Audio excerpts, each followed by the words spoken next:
ચલો find dy by dx, dy by dx મેળવો. ભાગાકારનો નિયમ અપ્લાય કરશો આ દાખલામાં. શું છે દાખલો? y sin ax b cos cx d. બંને બાજુ d by dx પહેલા લખો. d by dx of sin ax b cos cx d. પહેલા છેદનો વર્ગ, છેદનું જે વિધેય છે તેનો વર્ગ, એટલે કે લખશું cos cx d નો વર્ગ.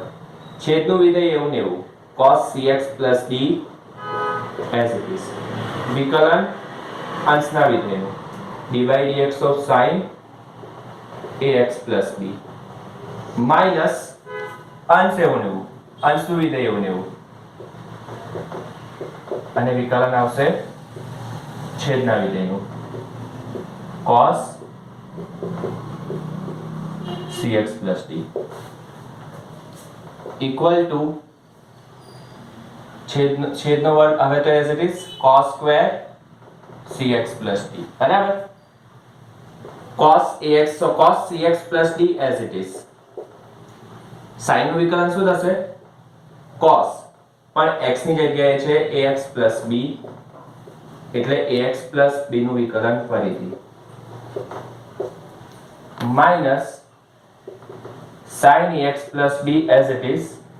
વિકલન આવશે cos નું માઈનસ sin cx d. વિકલન cos x નું શું થાય? sin x, પણ x ની જગ્યાએ છે cx d, એટલે cx d નું વિકલન ફરીથી. આ સ્ટેપ ફરીથી સમજો. પહેલા તો આમાં ભાગાકારનો નિયમ અપ્લાય કર્યો.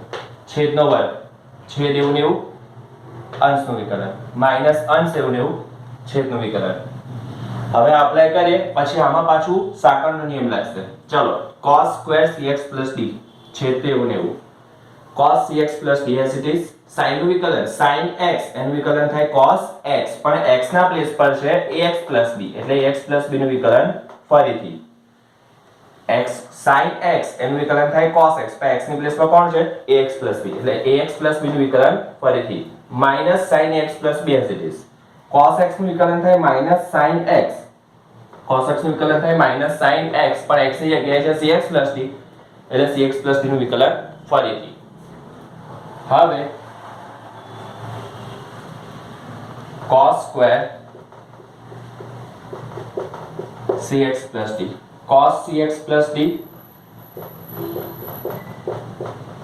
into cos ax b into a, x નું વિકલન 1 plus b નું વિકલન 0 minus minus plus sin ax b into sin cx d into c, x નું વિકલન 1, d નું વિકલન 0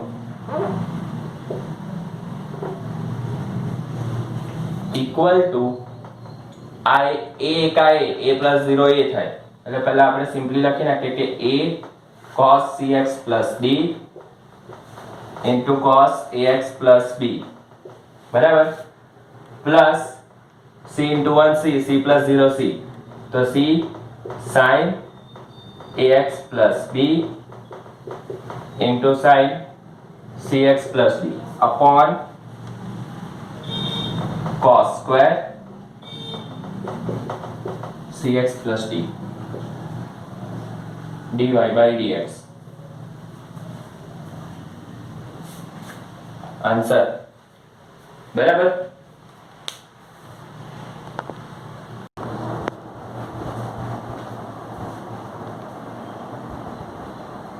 ચલો dy by dx, બંને બાજુ શું લખીએ આપણે? d by dx લખીએ, બરાબર ને? cos x cube into sin square x raised to 5, બરાબર? cos x cube into sin square x raised to 5 equal to cos x cube as it is d by dx of sin square x raised to 5 plus sin square as it is, sin square x raised to 5 as it is, d by dx of cos x cube. બરાબર. આપણે હવે અહીંયા શું સમજવું પડે? પહેલા તો cos x cube as it is. પહેલા એ સમજવું પડે કે વિકલન કયા સૂત્રના હિસાબે થાય, મતલબ x raised to n ના હિસાબે થાય કે sin નું વિકલન થાય, આપણે એ સમજવું પડે. sin આજે 5 ઘાત છે તો ખૂણાની ઘાત છે, આપણે વિધેયનો વર્ગ છે, જો sin સ્ક્વેર વિધેયનો વર્ગ છે ને, તો પહેલા એ વર્ગનું વિકલન થાય એટલે n x raised to n minus 1. સમજ્યા? પહેલા વિધેયનો વર્ગ છે એટલે એનું વિકલન કર્યું. અચ્છા, x ની જગ્યાએ શું છે આખે આપું? sin x ની 5 ઘાત. સમજ્યા? પ્લસ sin સ્ક્વેર x ની 5 ઘાત એવું ને એવું. આમાં ખૂણાની ઘાત છે એટલે પહેલા કયા વિધેય કોનું વિકલન થાય? cos x નું વિકલન થાય minus sin x into x ની જગ્યાએ છે x ક્યુબ એટલે x ક્યુબ નું વિકલન ફરીથી. cos નું વિકલન શું થાય? minus sin x, પણ x ની જગ્યાએ ત્યાં શું છે?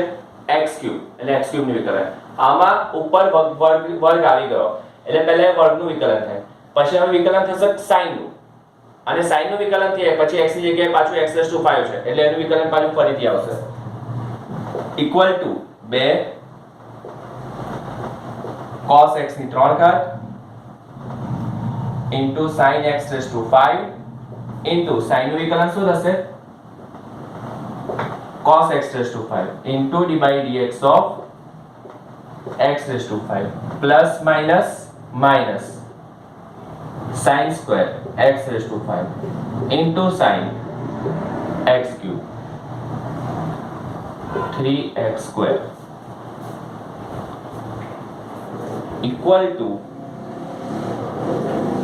2 cos x cube into sin x raised to 5 into cos x raised to 5 અને 5x raised to અને x raised to 5 નું વિકલન શું થાય? 5x raised to 4 x raised to n n x raised to n minus 1 minus 3x square sin square x raised to 5 into sin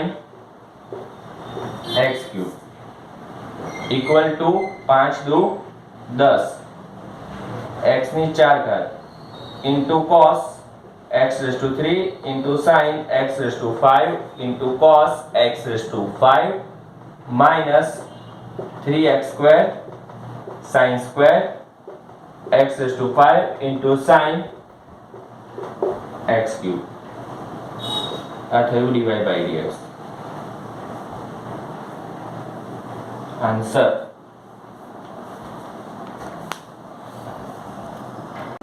y is equal to 2 root cot x square.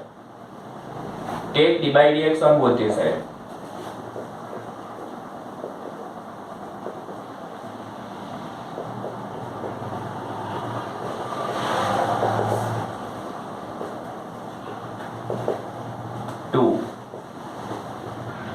d by dx of root cot x square. Therefore dy by dx equal to 2. Root નું વિકલન શું થાય? 1 upon 2 root x.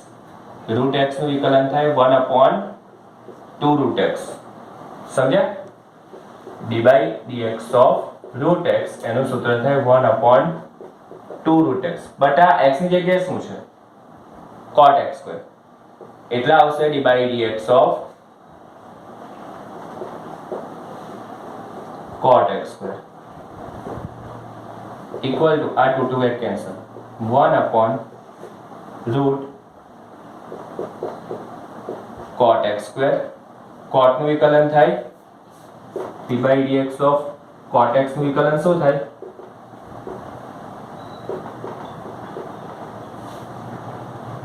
બરાબર. d by dx of cot x નું વિકલન થાય minus cos x square x minus cos x square x. પણ x ની જગ્યાએ શું છે? x square એટલે x નું વિકલન ફરીથી. x ની જગ્યાએ શું છે? x square એટલે x નું વિકલન ફરીથી equal to minus cosec square x square નું વિકલન 2x upon under root cot x square equal to minus 2x cosec square x square upon under root cot x square.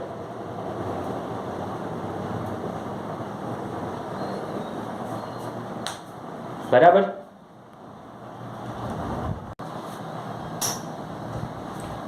ચલો બંને બાજુ લખો dy dx